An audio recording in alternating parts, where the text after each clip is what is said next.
Hi students, how are you? I hope all of you well. Please take care your health. ನಿಮ್ಮ ಆರೋಗ್ಯದ important ಆಗಿರೋದ್ರಿಂದ ನಿಮ್ಮ ಆರೋಗ್ಯದ ಕಡೆ ಗಮನ ಕೊಡಿ. ಸೊ ನಿಮಗೀಗಾಗಲೇ ನಾನು PDF ಮಾಡಿ ಸಿಲೆಬಸ್ ಹಾಕಿದ್ದೀನಿ ಕನ್ನಡದಲ್ಲಿ. ಸಿಲೆಬಸ್ನ ಫಾಲೋ ಮಾಡ್ಕೊಳ್ಳಿ. ನಿಮ್ಮ ಸಿಲೆಬಸ್ಸಲ್ಲಿ ಬರುವಂತಹ ಫಸ್ಟ್ ಚಾಪ್ಟರ್ ಅಲ್ಲಿ ಬರುವಂತಹ ಮೊದಲನೇ concept importance of industries in development, ಕೈಗಾರಿಕೆಗಳ ಮಹತ್ವ, ಅಭಿವೃದ್ಧಿಯಲ್ಲಿ ಕೈಗಾರಿಕೆಗಳ ಮಹತ್ವ, ಪಾತ್ರ ಅಥವಾ ಪ್ರಾಮುಖ್ಯತೆ. ಸೊ ಈ ಕಾನ್ಸೆಪ್ಟನ್ನು ನಾವು ಇಂದಿನ ತರಗತಿಯಲ್ಲಿ ನೋಡ್ಕೊಂಡು ಹೋಗೋಣ. ಇಲ್ಲಿ ಡೆವಲಪ್ಮೆಂಟ್ ಅಂದರೆ economic development and social development ಎರಡೂ ಕೂಡ ಬರುತ್ತೆ. ಸಾಮಾಜಿಕ ಬೆಳವಣಿಗೆ ಮತ್ತು ಆರ್ಥಿಕ ಬೆಳವಣಿಗೆ ಇವೆರಡನ್ನು ಕೂಡ ನಾವು ಇಲ್ಲಿ ನೋಡ್ಕೊಂಡು ಹೋಗೋಣ. ಬೆಳವಣಿಗೆಯಲ್ಲಿ ಕೈಗಾರಿಕೆಗಳ ಮಹತ್ವ. ನೀವು ಒಂದು ಪೆನ್ನು ಮತ್ತು ನೋಟ್ಬುಕ್ ಇಟ್ಕೊಂಡು ಪಾಯಿಂಟ್ಸ್ ಮಾಡ್ಕೊಂಡೋಗಿ ನಿಮ್ಮ ನೋಟ್ಸು ನಿಮಗೆ ಪಾಠ ಕೇಳ್ತಾನೆ ಸಿದ್ಧವಾಗ್ತದೆ. ಸೊ ಮೊದಲನೇದಾಗಿ ಎಕನಾಮಿಕ್ ಗ್ರೋತ್, ಆರ್ಥಿಕ ಬೆಳವಣಿಗೆಯಲ್ಲಿ ಕೈಗಾರಿಕೆಗಳು ಪ್ರಮುಖವಾದಂತಹ ಪಾತ್ರವನ್ನು ವಹಿಸ್ತವೆ. ಸೊ ಆರ್ಥಿಕ ಬೆಳವಣಿಗೆ, ಯಾವುದೇ ದೇಶದ ಆರ್ಥಿಕ ಬೆಳವಣಿಗೆಯನ್ನು ಆ ದೇಶದ GDP ಬೆಳವಣಿಗೆಯ ದರದ ಮೇಲೆ ಲೆಕ್ಕಾಚಾರ ಮಾಡ್ತೀವಿ. GDP ಅಂದರೆ ನಿಮಗೆ ಗೊತ್ತಿದೆ, ಗ್ರಾಸ್ ಡೊಮೆಸ್ಟಿಕ್ ಪ್ರಾಡಕ್ಟ್, ಒಟ್ಟು ದೇಶೀಯ ಉತ್ಪನ್ನ. ಒಟ್ಟು ದೇಶೀಯ ಉತ್ಪನ್ನದ ದರ, GDPಯ ದರ ಹೆಚ್ಚಾಗಬೇಕು ಅಂದರೆ ಆ ದೇಶದಲ್ಲಿ ಕೈಗಾರಿಕೆಗಳು ಪ್ರಮುಖವಾದ ಪಾತ್ರವನ್ನು ವಹಿಸ್ತವೆ. ಈಗ ಫಾರ್ ಎಕ್ಸಾಂಪಲ್ ಯಾವುದೇ ಅಭಿವೃದ್ಧಿ ರಾಷ್ಟ್ರಗಳನ್ನು ನಾವು ಪರಿಗಣಿಸಿದರೆ, ಅಂದರೆ ಅಮೇರಿಕ ಇರ್ಬೋದು, ಯುರೋಪಿಯನ್ ಕಂಟ್ರೀಸ್ ಇರ್ಬೋದು, ಸೊ ಅಲ್ಲಿಯ GDP ರೇಟ್ ಹೆಚ್ಚಾಗಿದೆ. ಅದಕ್ಕೆ ಕಾರಣ ಅಲ್ಲಿ ಕೈಗಾರಿಕಾ ಬೆಳವಣಿಗೆಯ ಪ್ರಮಾಣವೂ ಕೂಡ ಹೆಚ್ಚಾಗಿದೆ. ಸೊ ಹಾಗಾಗಿ GDP ಹೆಚ್ಚಾಗಬೇಕು ಅಂತ ಅಂದರೆ ಆ ದೇಶದ ಕೈಗಾರಿಕೆಗಳು ಪ್ರಮುಖವಾದ ಪಾತ್ರವನ್ನು, ಅವುಗಳ ಬೆಳವಣಿಗೆ ತುಂಬ ಇಂಪಾರ್ಟೆಂಟ್ ಅನ್ನೋದನ್ನು ಇಲ್ಲಿ ನಾವು ಗಮನಿಸ್ತೀವಿ. ಅದೇ ರೀತಿ ನಮ್ಮ ಭಾರತವನ್ನು ತಗೊಂಡ್ರೆ 1950ರಲ್ಲಿ ನಮ್ಮ GDP ಬೆಳವಣಿಗೆಯ ದರ 4.7% ಇತ್ತು. ಆದರೆ 1950ರಲ್ಲಿ 4.7 ಇದ್ದಂಥದ್ದು 2017 ವೇಳೆಗೆ 7.4%ಗೆ ಹೆಚ್ಚಾಗಿದೆ. ಅದರ ಮಧ್ಯದಲ್ಲಿ ತುಂಬ ವೇರಿಯೇಷನ್ಸ್ ಆಗಿದೆ. ಸೊ ಆ ವೇರಿಯೇಷನ್ಸಲ್ಲಿ 2009ನಲ್ಲಿ 8.9 ತನಕನೂ ನಮ್ಮ GDP ರೇಟು ಹೆಚ್ಚಾಗಿದೆ. ಹೀಗೆ GDP ರೇಟು ಹೆಚ್ಚಾಗಲಿಕ್ಕೆ ಪ್ರಮುಖ ಕಾರಣ ಭಾರತದಲ್ಲಿ ಕೈಗಾರಿಕೆಗಳ ಅಭಿವೃದ್ಧಿಯು ಒಂದು ಆಗಿದೆ.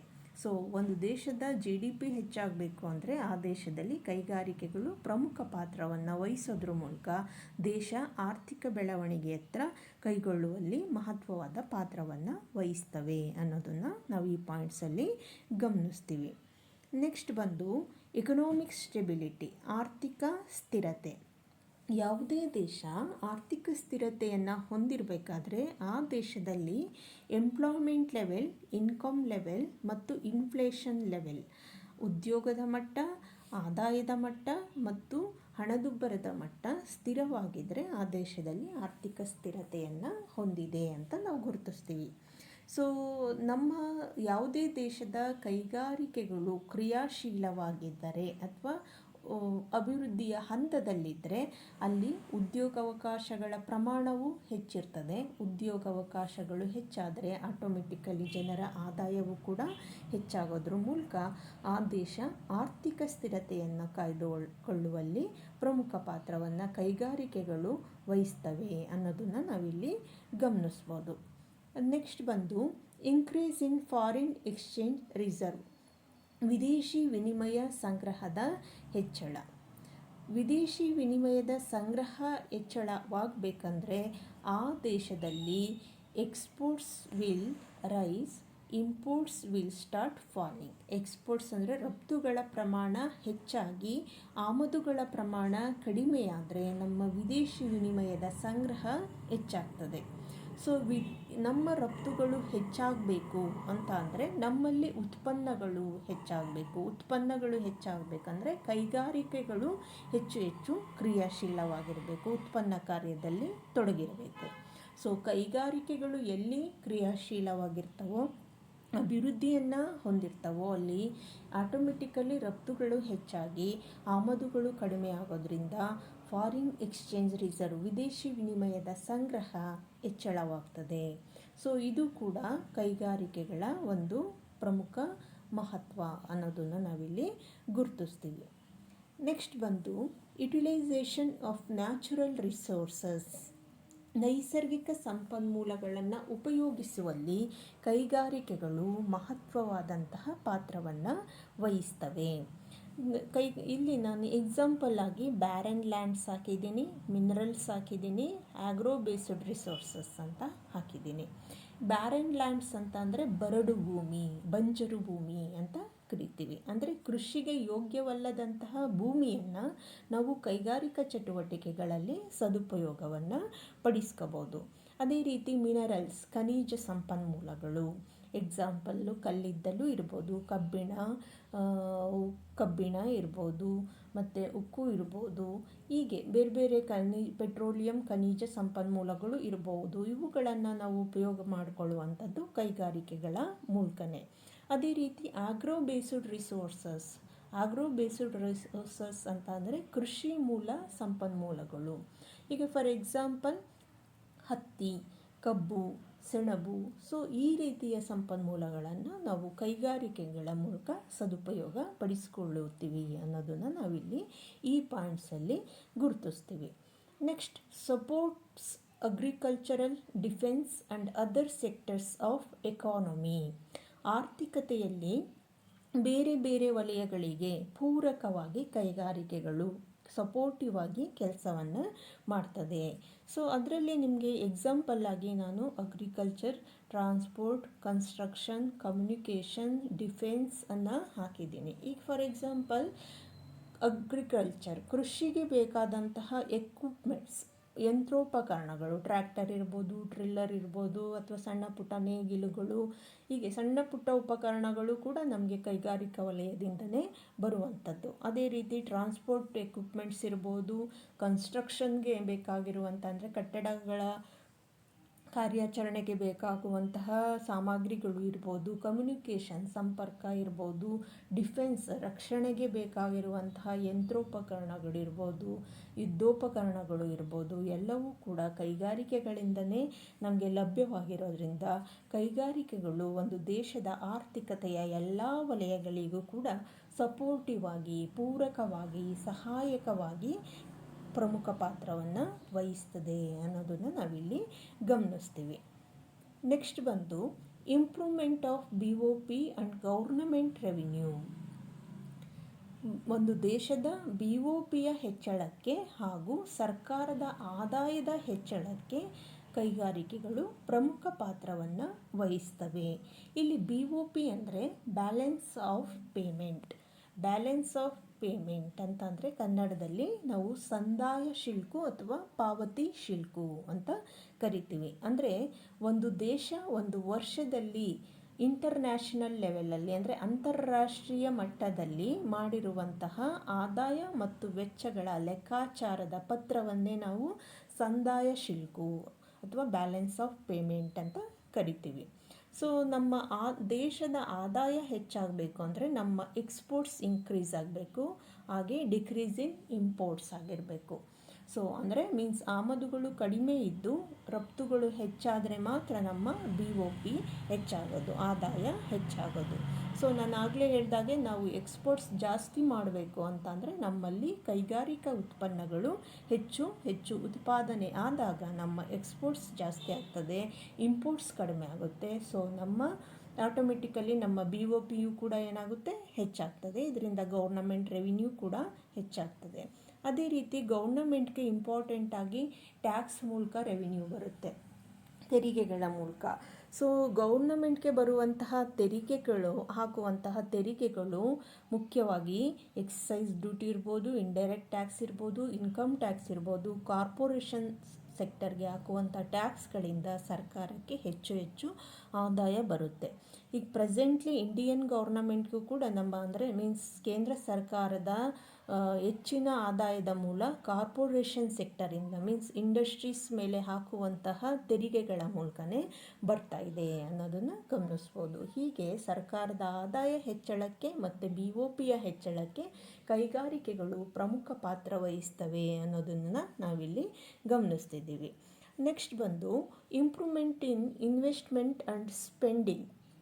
ಒಂದು ದೇಶದಲ್ಲಿ ಹೂಡಿಕೆಯ ಪ್ರಮಾಣ ಹೆಚ್ಚಳ ಆಗಲಿಕ್ಕೆ ಮತ್ತು ವೆಚ್ಚವನ್ನು ಹೆಚ್ಚು ಮಾಡಲಿಕ್ಕೆ ಕೈಗಾರಿಕೆಗಳು ಪ್ರಮುಖ ಪಾತ್ರವನ್ನು ವಹಿಸ್ತವೆ ಅನ್ನೋದನ್ನು ನಾವಿಲ್ಲಿ ಗಮನಿಸ್ತೀವಿ.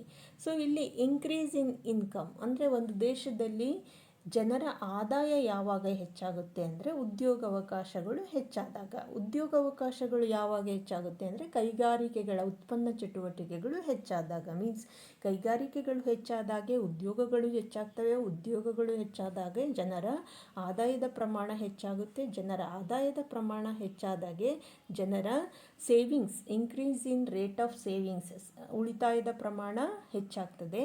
ಜನರ ಉಳಿತಾಯ ಹೆಚ್ಚಾದಾಗೆ ಬಂಡವಾಳದ ಸಂಗ್ರಹ ಹೆಚ್ಚಾಗಿ ಇನ್ವೆಸ್ಟ್ಮೆಂಟ್ ಕೂಡ ಏನಾಗುತ್ತೆ ಹೆಚ್ಚಾಗುತ್ತೆ. Increase in the rate of investment. Capital formation ಹೆಚ್ಚಾಗಿ ಇನ್ವೆಸ್ಟ್ಮೆಂಟ್ ಕೂಡ ಹೆಚ್ಚಾಗ್ತದೆ. ಇನ್ವೆಸ್ಟ್ಮೆಂಟ್ ಹೆಚ್ಚಾದಾಗೆ ಸ್ಪೆಂಡಿಂಗ್ ಕೂಡ ಹೆಚ್ಚಾಗ್ತದೆ. ಸೊ ಹೀಗೆ ಒಂದು ರಾಷ್ಟ್ರದಲ್ಲಿ ಹೂಡಿಕೆಯ ಪ್ರಮಾಣ ಮತ್ತು ವೆಚ್ಚದ ಪ್ರಮಾಣ ಹೆಚ್ಚಾಗಿ ಆ ದೇಶದ ಆರ್ಥಿಕ ಕ್ರಿಯಾಶೀಲತೆಯನ್ನು ಹೆಚ್ಚಿಸುವಲ್ಲಿ ಕೈಗಾರಿಕೆಗಳು ಪ್ರಮುಖ ಪಾತ್ರ ವಹಿಸ್ತವೆ ಅನ್ನೋದನ್ನು ನಾವಿಲ್ಲಿ ಗಮನಿಸ್ಬೋದು. ನೆಕ್ಸ್ಟ್ ಬಂದು removal of the unemployment problem. ಒಂದು ದೇಶದ ನಿರುದ್ಯೋಗ ಸಮಸ್ಯೆಯನ್ನು ಹೋಗಲಾಡಿಸುವಲ್ಲಿ ಕೈಗಾರಿಕೆಗಳು ಪ್ರಮುಖ ಪಾತ್ರ ವಹಿಸ್ತವೆ. ಈಗ ಪ್ರೆಸೆಂಟ್ ನಮ್ಮ ಇಂಡಿಯಾದಲ್ಲಿ ನಾವು ಸುಮಾರು 26.1% ಅಷ್ಟು ನಾವು ಎಂಪ್ಲಾಯ್ಮೆಂಟನ್ನು ಇಂಡಸ್ಟ್ರೀಸ್ ಸೆಕ್ಟರಲ್ಲಿ ಕೈಗಾರಿಕಾ ವಲಯದಲ್ಲಿ ಉದ್ಯೋಗಾವಕಾಶಗಳನ್ನು 26% ಅಷ್ಟು ಪಡ್ಕೊಂಡಿದ್ದೀವಿ. ಅಂದರೆ ಅಷ್ಟು ನಿರುದ್ಯೋಗದ ಪ್ರಮಾಣವನ್ನು ಕಡಿಮೆ ಮಾಡುವಲ್ಲಿ ಕೈಗಾರಿಕೆಗಳು ಮಹತ್ವವಾದ ಪಾತ್ರವನ್ನು ವಹಿಸ್ತವೆ ಅನ್ನೋದನ್ನು ನಾವಿಲ್ಲಿ ಗಮನಿಸ್ತೀವಿ. ಇನ್ನು ನಿಮಗೆ ಸಿಂಪ್ಲಿ ಅರ್ಥ ಆಗೋದಾದರೆ ನಿಮಗೆಲ್ಲೂ ಇಲ್ಲಿ ನಿಮ್ಮ ಗ್ರಾಮಗಳಲ್ಲಿ, ನಿಮ್ಮ ಹಳ್ಳಿಗಳಲ್ಲಿ, ನಿಮ್ಮ ಊರುಗಳಲ್ಲಿ ನಿಮಗೆ ಕೆಲಸ ಸಿಗಲಿಲ್ಲ ಅಂದರೆ ನೀವು automatically factory side, garment side ಹೋಗ್ತೀರಾ, ಉದ್ಯೋಗಾವಕಾಶಗಳು ಅಲ್ಲಿ ಸಿಗ್ತವೆ ಅಂತ. ಸೊ ಹೀಗೆ ನಿರುದ್ಯೋಗದ ಸಮಸ್ಯೆ ನಿವಾರಣೆಯಲ್ಲಿ ಕೈಗಾರಿಕೆ ಪ್ರಮುಖ ಪಾತ್ರವನ್ನು ವಹಿಸ್ತವೆ ಅನ್ನೋದನ್ನು ನಾವು ನೋಡ್ತೀವಿ. ನೆಕ್ಸ್ಟ್ ಬಂದು ಇನ್ಕ್ರೀಸ್ ಇನ್ ನ್ಯಾಷನಲ್ ಇನ್ಕಮ್. ರಾಷ್ಟ್ರೀಯ ಆದಾಯದ ಹೆಚ್ಚಳಕ್ಕೆ ಕೈಗಾರಿಕೆಗಳು ಮಹತ್ವವಾದ ಕೊಡುಗೆಯನ್ನು ನೀಡ್ತವೆ. ಈಗ ಪ್ರೆಸೆಂಟ್ಲಿ ನಮ್ಮ ಇಂಡಿಯಾದ್ದು ನ್ಯಾಷನಲ್ ಇನ್ಕಮನ್ನು ನೋಡೋದಾದರೆ ಸುಮಾರು 27.4% ಅಷ್ಟು ಕಾನ್ಸ್ಟ್ರಿಬ್ಯೂಷನು ಅಂದರೆ ಕೊಡುಗೆ ಕೈಗಾರಿಕಾ ವಲಯದಿಂದ ನಮಗೆ ಸಿಗ್ತದೆ. ನಮ್ಮ ರಾಷ್ಟ್ರೀಯ ಆದಾಯದ 27.4% ಅಷ್ಟು ಒಂದು ಕೊಡುಗೆ ಕೈಗಾರಿಕಾ ವಲಯದಿಂದ ಸಿಕ್ಕಿದೆ. ಅಂದರೆ ಕೈಗಾರಿಕಾ ವಲಯ ದೇಶದ ರಾಷ್ಟ್ರೀಯ ಆದಾಯಕ್ಕೆ ಮಹತ್ವವಾದ ಕೊಡುಗೆಯನ್ನು ಕೊಡ್ತದೆ, ಹೆಚ್ಚಳಕ್ಕೆ ಪ್ರಮುಖ ಪಾತ್ರವನ್ನು ವಹಿಸ್ತದೆ ಅನ್ನೋದನ್ನು ನಾವಿಲ್ಲಿ ಗಮನಿಸ್ತೀವಿ. ನೆಕ್ಸ್ಟ್ ಬಂದು ಲೆಸ್ಸರ್ ಪ್ರೆಷರ್ ಆನ್ ಲ್ಯಾಂಡ್. ಅಂದರೆ ಭೂಮಿಯ ಮೇಲಿನ ಒತ್ತಡವನ್ನು ಕೈಗಾರಿಕಾ ವಲಯ ಕಡಿಮೆ ಮಾಡ್ತದೆ. ಅದರಲ್ಲೂ ನಮ್ಮ ಭಾರತದಂತಹ ದೇಶದಲ್ಲಿ, ಜನಸಂಖ್ಯೆ ಹೆಚ್ಚಾಗಿರುವಂತಹ ದೇಶದಲ್ಲಿ, ಮೂಲ ಕಸುಬು ಕೃಷಿ ಆಗಿರುವಂತಹ ದೇಶದಲ್ಲಿ ಕೈಗಾರಿಕೆಗಳು ಹೆಚ್ಚು ಅಭಿವೃದ್ಧಿ ಹೊಂದಿದ್ರೆ ಭೂಮಿಯ ಮೇಲಿನ ಒತ್ತಡವನ್ನು ನಾವು ಕಡಿಮೆ ಮಾಡಬಹುದು ಅಲ್ವಾ. ಈಗ ನಾವು ಹೆಚ್ಚು ಜನರು ಕೃಷಿಯನ್ನೇ ಅವಲಂಬಿಸ್ತಾ ಹೋದರೆ ಭೂಮಿಯ ಮೇಲಿನ ಒತ್ತಡ, ಭೂಮಿಯ ಛಿದ್ರೀಕರಣ, ಭೂಮಿಯ ಹಂಚಿಕೆಗಳು ಹೆಚ್ಚಾಗ್ತಾ ಹೋಗ್ತದೆ. ಇದರಿಂದ ಕೃಷಿ ವಲಯದಲ್ಲಿಯೂ ನಾವು ಅಭಿವೃದ್ಧಿಯನ್ನು ಸಾಧಿಸಲಿಕ್ಕೆ ಸಾಧ್ಯ ಆಗೋದಿಲ್ಲ. ಅದ್ರ ಬದಲು ನಾವು ಕೃಷಿ ವಲಯದಿಂದ ಕೈಗಾರಿಕಾ ವಲಯದ ಕಡೆಗೆ ಉದ್ಯೋಗಾವಕಾಶಗಳಿಗೆ ಹೋದಾಗೆ ಭೂಮಿಯ ಮೇಲಿನ ಒತ್ತಡವನ್ನು ನಾವೇನು ಮಾಡ್ಬೋದು, ಕಡಿಮೆ ಮಾಡ್ಬೋದು. ಜೊತೆಗೆ ಕೃಷಿಯ ಅಭಿವೃದ್ಧಿ ಚಟುವಟಿಕೆಗಳನ್ನು ಕೂಡ ನಾವು ಕೈಗೊಳ್ಬೋದು. ಸೊ ಹೀಗೆ ಕೈಗಾರಿಕೆಗಳು ಕೃಷಿಗೆ ಸಪೋರ್ಟಿವ್ ಆಗಿ ಮತ್ತು ಅದರ ಮೇಲಿನ ಒತ್ತಡವನ್ನು, ಭೂಮಿಯ ಮೇಲಿನ ಒತ್ತಡವನ್ನು ಕಡಿಮೆ ಮಾಡಲು ಪ್ರಮುಖ ಪಾತ್ರವನ್ನು ವಹಿಸ್ತದೆ ಅನ್ನೋದನ್ನು ನಾವು ನೋಡ್ಬೋದು. ನೆಕ್ಸ್ಟ್ ಬಂದು ಅಟೈನಿಂಗ್ ಸೆಲ್ಫ್ ರಿಲಯನ್ಸ್. ಒಂದು ರಾಷ್ಟ್ರ ಸ್ವಾವಲಂಬಿಯಾಗಲಿಕ್ಕೆ ಕೈಗಾರಿಕೆಗಳು ಪ್ರಮುಖ ಪಾತ್ರವನ್ನು ವಹಿಸ್ತವೆ. ಸ್ವಾವಲಂಬಿ ರಾಷ್ಟ್ರ ಅಂತ ಗುರುತಿಸಿಕೊಳ್ಳಿಕ್ಕೆ ಕೈಗಾರಿಕೆಗಳು ಪ್ರಮುಖ ಪಾತ್ರವನ್ನು ವಹಿಸ್ತವೆ.